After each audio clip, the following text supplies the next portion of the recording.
Oi pessoal, tudo bem? Aqui é o Alexandro da Alexandro Leilões. Hoje trataremos sobre o assunto edital de leilão. Vamos observar nele todos os pontos mais importantes. O edital de leilão é o principal documento de um leilão. Então convido a vocês para observarmos os pontos mais importantes. Vara Judicial do Foro da Comarca de São Francisco de Paula, Rio Grande do Sul, onde o processo está tramitando. Processo, aqui ao lado vocês vão ver sempre o número, com esse número vocês vão acompanhar as principais movimentações dele na plataforma do Tribunal de Justiça do estado de vocês, através de acompanhamento processual. Natureza, nesse caso aqui exemplifiquei com uma execução fiscal de município. Exequente, no caso aqui deixei o município de São Francisco de Paula. E executados, né, a pessoa que está sofrendo a ação, física ou jurídica. Aqui então tem as minhas qualificações, tem as qualificações do magistrado responsável por essa comarca.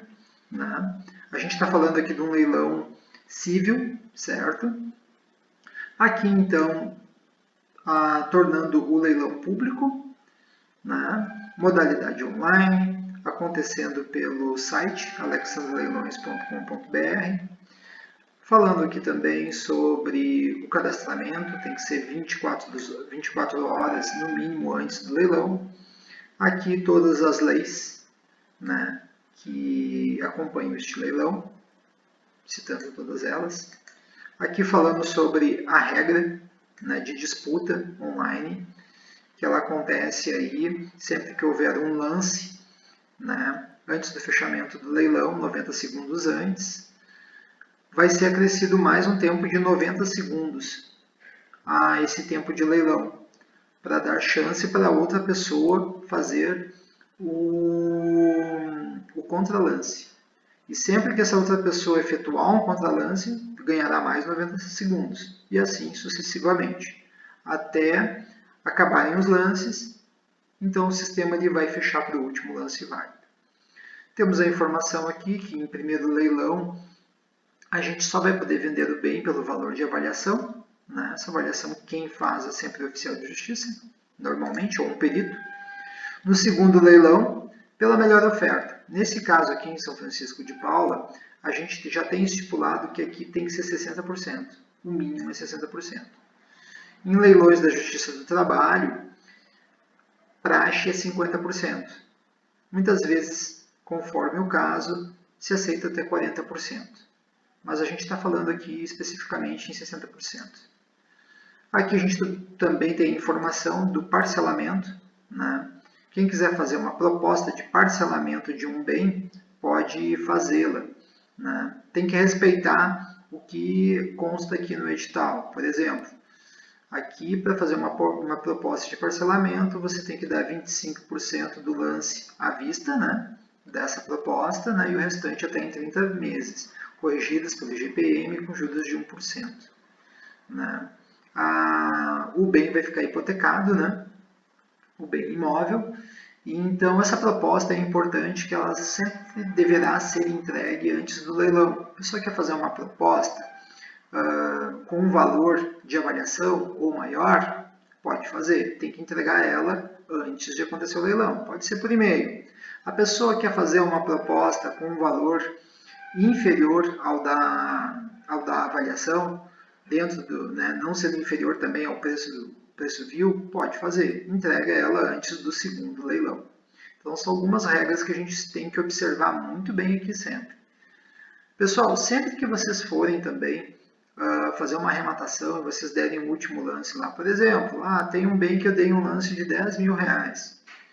Vocês têm que observar sempre a taxa de leilão, tá? 10%. Então 10 mil reais mais 10% vai dar 11 mil reais.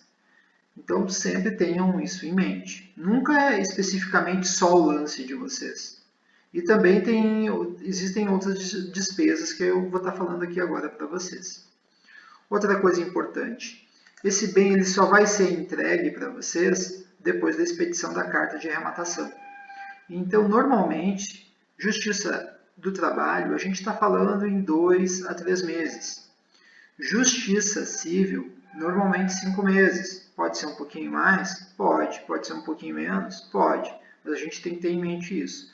Então, para quem está querendo arrematar alguma coisa nesse exato momento, estou falando de leilão judicial, tá? Arrematar agora, para pegar semana que vem, não é o lugar. Se a gente está procurando um leilão extrajudicial, que trabalhamos também com ele, aí sim, tu pode estar arrematando hoje, daqui uma semana, de repente, tu pode já estar pegando bem. Mas daí são outras regras, é outra tramitação, certo? Aqui uma coisa importante aqui, por exemplo, a gente está falando de um bem aqui que é um imóvel, um terreno. Temos a informação aqui ad corpus. Ad corpus. Então aqui vocês vão estar comprando um corpo.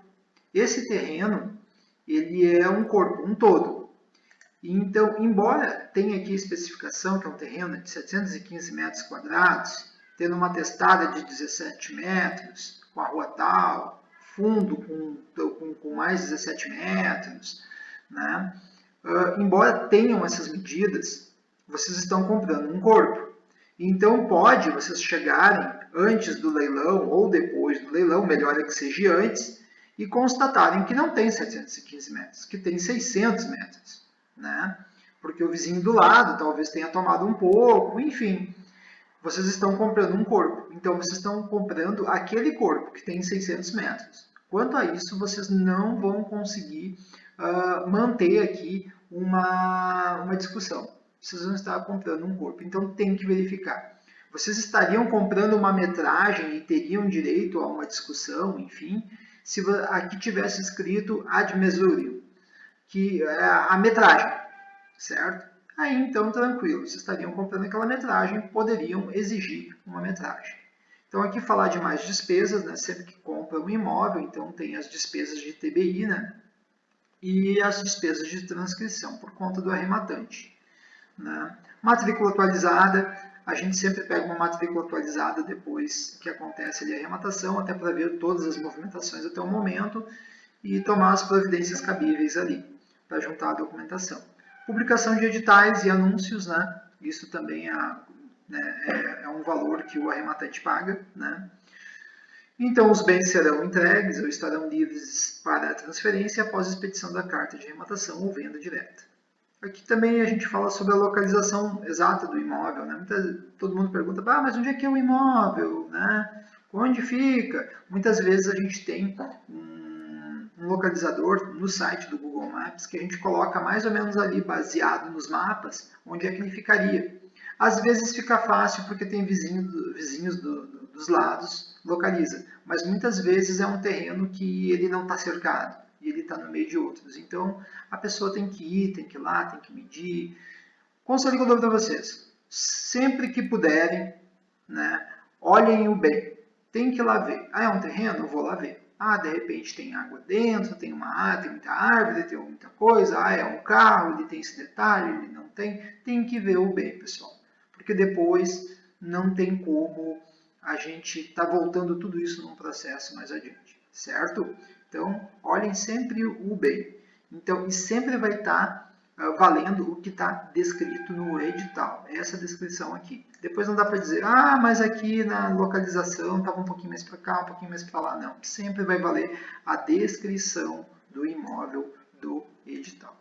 Depois aqui eu falo algumas coisas aqui sobre valores, aqui, caso cancelamento, caso suspensão, mas isso aí cabe mais daí a quem está promovendo o leilão, a quem está sendo executado, né? O edital de leilão ele serve como uma intimação, né, para quem está sendo executado, para tomar ciência, né?